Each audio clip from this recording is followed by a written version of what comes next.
Bonjour,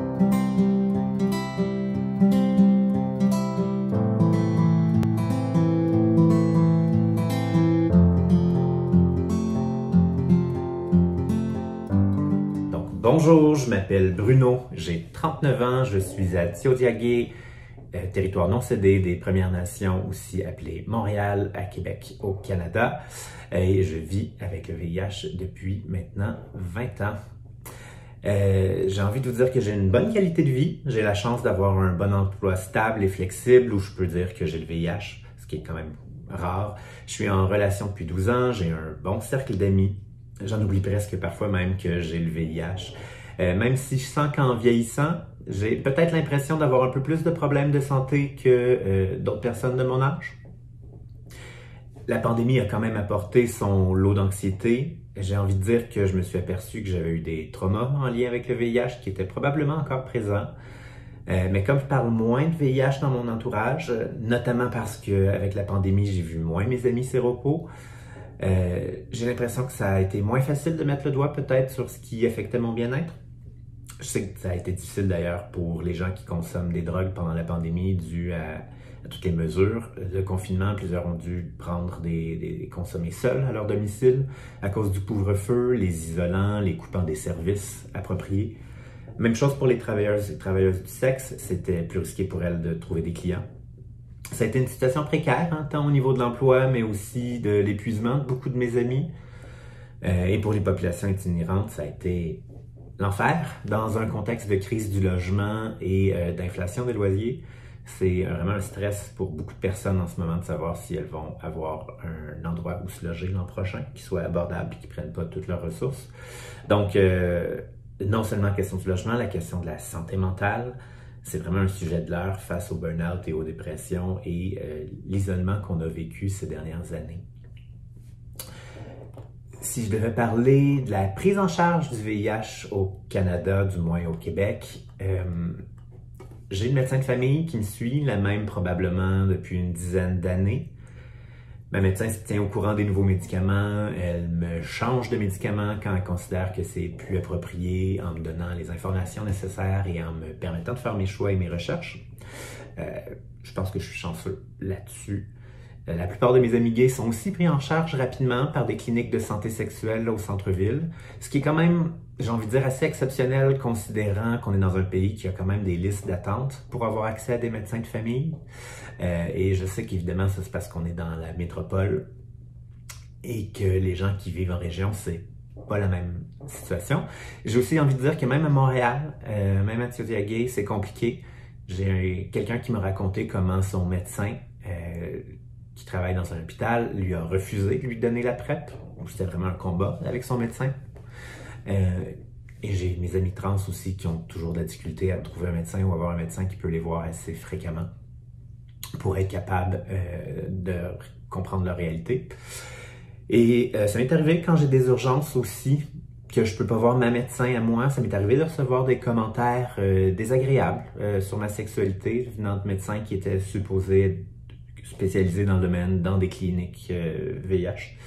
Donc, des fois, c'est un peu fatigant. On a eu plusieurs réformes de santé dans les 20 dernières années au Québec. Hein. Il y a eu des formes de privatisation, même si la plupart des services restent gratuits. On commence à avoir des frais accessoires apparaître, un petit 10 $ par là pour faire les tests, un autre petit dollar pour prendre ton rendez-vous en ligne. Il y a comme ça commence à coûter cher. Le gouvernement de la province, dans les dernières années, a voulu essayer de donner un meilleur accès aux médecins de famille en forçant les médecins à prendre plus de patients. Sur le papier, c'est une super bonne idée, on veut que tout le monde ait des médecins, mais ça a eu un petit contre-coup de faire en sorte que les médecins qui voyaient des patients qui demandent plus de suivi, pour eux, étaient un peu pénalisés parce que justement, ils ne pouvaient pas prendre des cas plus lourds qui nécessitaient plus de soins parce que justement, eux allaient être pénalisés parce qu'ils n'allaient pas atteindre leur quota.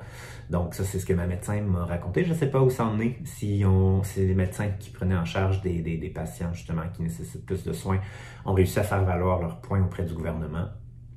Et évidemment, si on n'est pas un citoyen, une citoyenne, si tu es une personne sans papier, migrante, ou les personnes itinérantes qui n'ont pas toujours leur papier d'identité non plus, c'est pas facile de trouver un endroit où faire des suivis, où ils vont te prendre, où ça te coûtera pas une beurrée également, donc tu seras pas...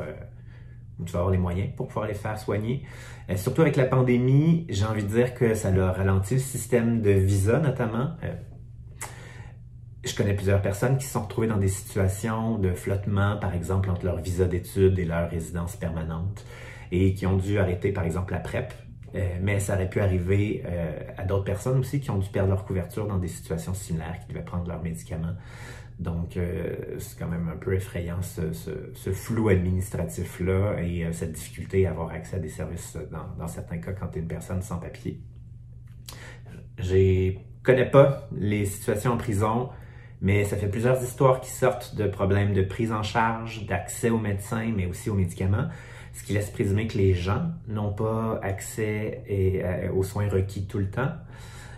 Donc, je pense que le système de santé est définitivement à plusieurs vitesses au Canada en fonction de ta situation, puis que ça, c'est quelque chose qui est nécessaire de corriger. Petite dernière section sur la question de la stigmatisation. En 20 ans, quand même, ça fait 20 ans que je suis séropositif, je trouve que la stigmatisation au niveau de la communauté gay a beaucoup diminué. J'ai souvenir comment en 2008, quand on a commencé à dire qu'indétectable égale intransmissible, ça a été une grande bouffée d'air pour moi. Mais c'est vraiment quand la PrEP a commencé à être accessible et à se répandre que la situation de rejet, notamment auprès de partenaires sexuels, ont commencé à vraiment diminuer. Dans mon expérience, j'ai aussi envie de dire que les milieux queer, qui sont souvent peut-être plus jeunes, ou les milieux des lesbiennes, sont peut-être moins habitués à côtoyer des personnes séropositives ou à parler de ça. C'est simplement un ressenti, hein, mais j'y ai ressenti souvent plus de crainte face aux enjeux VIH. Je suis dans des cercles un peu, des fois, kinky là-dessus, donc ça se ressent, ça se parle quand même plus. C'est là que j'ai pris conscience, donc, que selon tes cercles, c'est vraiment abordé différemment. J'ai quand même toujours un petit stress quand je dis aux gens que j'ai le VIH, que ce soit mes collègues, des amis, du personnel de santé même.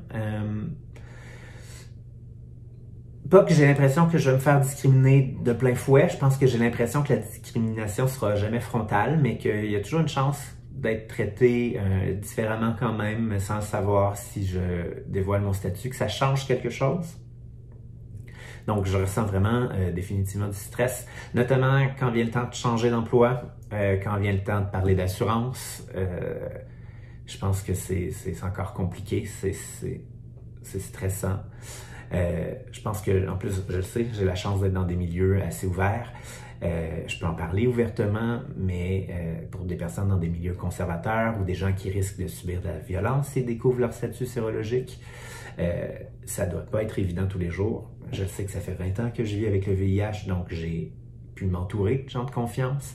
Ça n'a rien à voir avec le jeune de 19 ans que j'étais et qui devait chercher à survivre à l'époque, à découvrir sa sexualité et compagnie quand j'ai attrapé le VIH. Donc là-dessus, ça fait une bonne différence aussi d'où on en est dans son parcours pour se faire une carapace là-dessus. Puis ça, c'est même carapace, personne ne devrait avoir à se faire une carapace. Là-dessus, j'ai l'impression aussi, peut-être au niveau de la stigmatisation, d'entendre moins parler de la criminalisation du VIH, dont pourtant le Canada est le malheureux champion au niveau international. Si c'est le cas, si c'est moins présent, qu'il y a moins de criminalisation, merci, merci, merci aux activistes qui ont fait le travail de traiter avec le système de justice. Je sais qu'il y avait des lignes directrices qu'on tentait de faire implanter pour limiter la criminalisation malgré les lois et la jurisprudence qui n'est encore pas tout à fait favorable aux personnes séropositives. C'est vraiment quelque chose que j'ai souvent ressenti comme une épée de Damoclès dans la manière dont c'est parlé dans les médias encore, ces cas-là. D'autant plus pour les personnes noires et racisées qui ont probablement été particulièrement victimes de ces lois, si mes statistiques sont toujours à jour. Et donc, je souhaite que ce soit pas seulement moi qui vive dans une bulle et qu'il y ait vraiment une diminution de la stigmatisation et de la criminalisation, et que ce soit vraiment en train de reculer grâce aux nouvelles connaissances scientifiques comme I égale I, parce que je pense que on va être beaucoup mieux si ces lois tombent. Voilà. Merci en espérant que ça fasse le tour de ce qui se passe au Canada.